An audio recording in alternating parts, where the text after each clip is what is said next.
யாருனாலும் கல்யாணம் பண்ணிக்கலாம், யாருனா டிவோர்ஸ் பண்ணிக்கலாம். 1 இயர்ல கல்யாணம் பண்ணிட்டு 2 இயர்ல டிவோர்ஸ் பண்ணிக்கலாம்னா, அது வந்து வருங்கால சமுதாயத்துக்கு என்ன மாரி ஒரு ராங்கான மெசேஜ் போகுதுன்னா, கல்யாணம் எல்லாம் ஒரு டைம் பாஸ். எனக்கு என்ன ஆதங்கமா இருந்ததுன்னா, ரொம்ப அவசரமா கல்யாணம் பண்ணிக்கிறாங்களோ! அது பிறகு அதாவது ஃபாஸ்ட்டா எவ்வளோ ஃபாஸ்ட்டா வந்து கல்யாணம் பண்ணிக்கிறாங்களோ, அவ்வளோ ஃபாஸ்ட்டா டிவோர்ஸ் பண்ணிக்கிறாங்க. இப்ப எனக்கு அது வந்து இப்போ சமீபத்தில ஒரு நடிகை வந்து விவாகரத்து நேத்து அனௌன்ஸ்மென்ட் வந்தது. இப்ப பேர் சொல்ல வேணாம். இப்ப பார்த்தீங்கன்னா, அவங்களுக்கு நல்லா தெரியும் எனக்கு.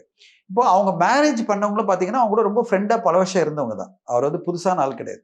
இந்த மாரி நெறைய பேர் நான் பார்த்துருக்கேன். என்னுடைய கூட இருந்த நண்பர்கள் பல பேர், நண்பிகள் அவங்கலாம் வந்து கல்யாணம் பண்ணும்போது நான் ஒரு தடவ கேட்பேன்.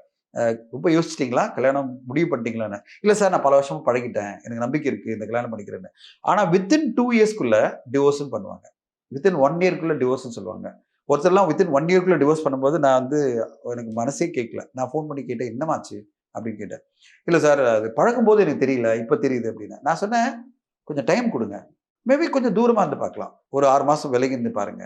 கொஞ்சம் டைம் குடுங்க." "இல்ல sir, I have decided sir. I don't want to depend on him. I don't want to live with him." என்ன காரணம்னு பார்த்தீங்கன்னா, இன்னைக்கு வந்து 2 பேருமே ஏர்ன் பண்றாங்க. பெண்ணும் ஏர்ன் பண்றாங்க, ஆணும் ஏர்ன் பண்றாங்க. சில நேரங்கள்ல பெண்கள் அதிகமா ஏர்ன் பண்றாங்க. ஆண விட ஏர்ன் பண்றாங்க. அப்போ நான் தனித்துவமா வாழ்ந்துற முடியும். நான் தனி மனுஷியா வாழ்ந்துட முடியுன்ற நம்பிக்கை நெறைய பேருக்கு வந்துருச்சு. எனக்கு இவன் தேவையில்ல அப்படின்னு தூக்கி போட முடியுன்ற ஒரு எண்ணம் பல பேருக்கு வந்துருச்சு. முன்னாடி அந்த மாரி ஒரு கட்டமைப்பு கிடையாது. முன்னாடி ஆணும் பெண்ணும் ஒர்க் பண்ணாலும், கல்யாணம் என்பது ஒரு பந்தம். லைஃப் லாங் பந்தம் என்ற எண்ணம் இருந்தது. இது தூக்கி போடுற பந்தம் கிடையாது. எப்ப தூக்கி போடணும்னா, நான் அதுக்காக வந்து டிவோர்ஸே பண்ணக்கூடாதுலாம் சொல்ல மாட்டேன். எப்ப தூக்கி போடணும்னா, அந்த வாழ்க்கைய வாழ முடியாத ஒரு வாழ்க்கை.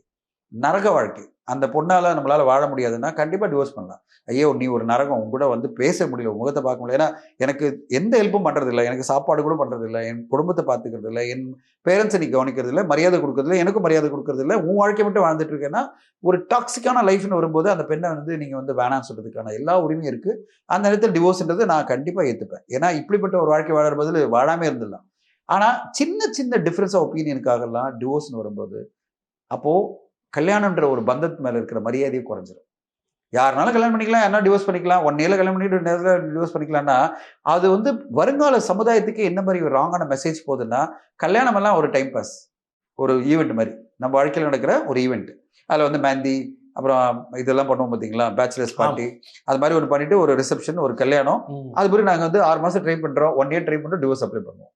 என்ன ஒரு வாழ்க்கை இது?